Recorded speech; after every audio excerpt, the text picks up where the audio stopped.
We're here tonight with Terje Kristiansen, the producer of Tears of Gaza. Good evening and welcome to Filmfest DC. Thank you for being here. We are looking forward to this, coming from Norway. It's a long trip, you know. It is. Yes, but it's an important city.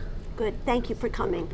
Can you tell me briefly for our audiences, what is Tears of Gaza about?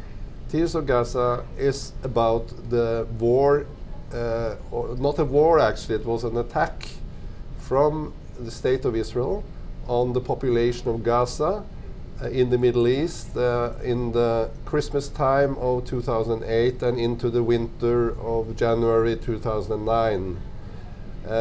As you might know, Gaza is an occupied territory. It's occupied by Israel, and the borders are closed, and it has been a lot of fight to and fro because there is resistance groups within inside Gaza that are protesting like this and provoking Israel, and this attack was a kind of answer to this provocation. What we got occupied with was actually how a modern war in our time affects civilians. You very often see the pictures of wars from the war point of view, but you never see so much about the people who are hit actually. So our concern was to try to find out how is it to be hit by a modern war machine. And this is what the Tears of Gaza is about. I thought it was a really poignant film. I haven't seen anything from that point of view. One of the points that they really brought to home when we were watching was the fact that we're kind of shielded from these types of images. So it was really good to see what's really going on. Even though you know that's what's going on, they really appeal to the fact that we're all people and that we're all human, and you can't imagine that happening to you, so why do we allow that to continue to happen to other people? What did you think of the film? It was very emotional, honestly, because I'm actually Egyptian myself, and just to see that they can actually provide that type of information for people that are not educated about the situation, and to get at such a humane point of view, so anyone could kind of connect with it. It was very, very well done, I think so, and I would come back to see it. I would actually buy it, and if I could give it to anyone, I could.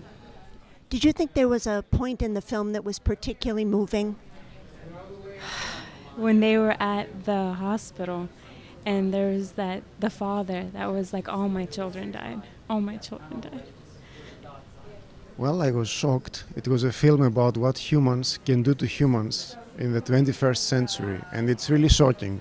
It's not about this country or the other country, it's what humans can do to humans and what we are capable of doing, and I'm shocked. What did you think of tonight's film, Tears of Gaza? I thought it was tremendous. I cried all the way through. I would like this whole world to see it. I think that's so fantastic, and it told the truth of what really is happening.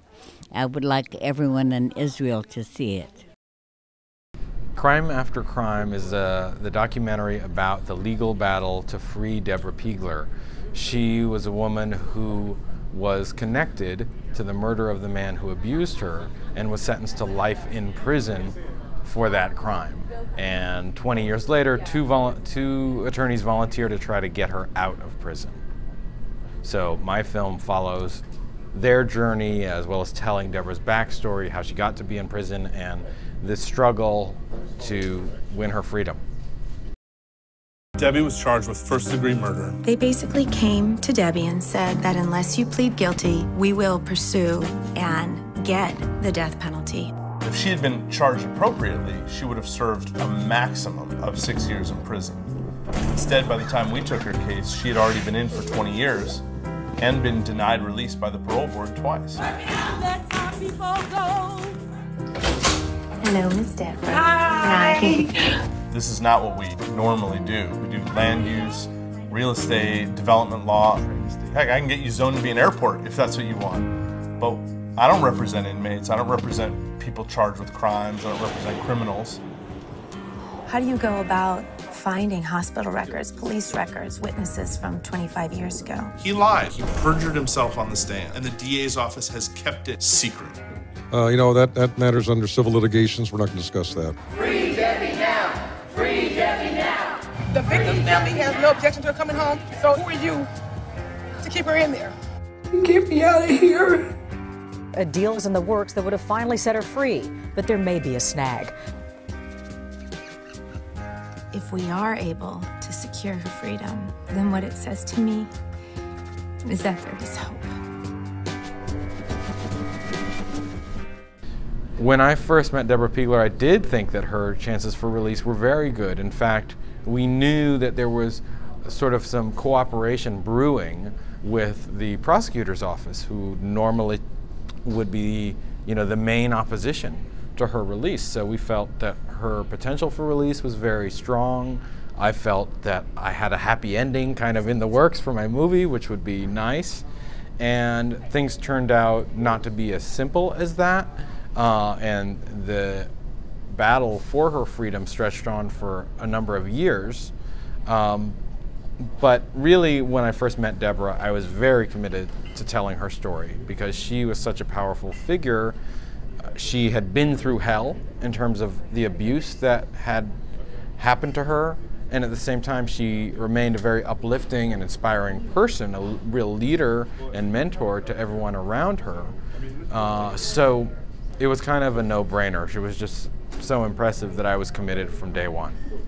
This story is so compelling because it not only provides insight into the fractures within the judicial system, but it also provides us with a story, a personal story. And, you know, Debbie is our mothers, our daughters, our sisters, our friends, and it puts a face to this problem that has been plaguing this country for decades. And it's an emotional story, it's an intellectual story, and I think it's an important story for everyone to hear. A Brand New Life is about a little girl, a little Korean girl. She is 9 years old, and her father brings her to an unknown place for her. And it happens to be that it's going to be an orphanage because he's bringing her in an orphanage in the hope that she's going to be adopted by foreigners for a new life, for a brand new life. So it's the story of that girl who has to overcome the abandonment. And but the film is more about her internal journey, I would say, going through, you know, the pain of the separation, also trying to understand what's happening, because that girl is going to resist. She cannot think that her father can abandon her, so she's gonna hope till the end that he will come back to look for her.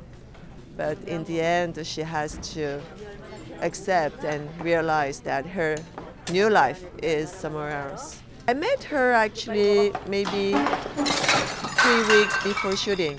So I was really looking for, you know, for the encounter, I would say. I was looking for the magic, for the spark, or, you know, something that could happen when you see someone, you know, and you feel that the potential of, you know, emotions that she can carry.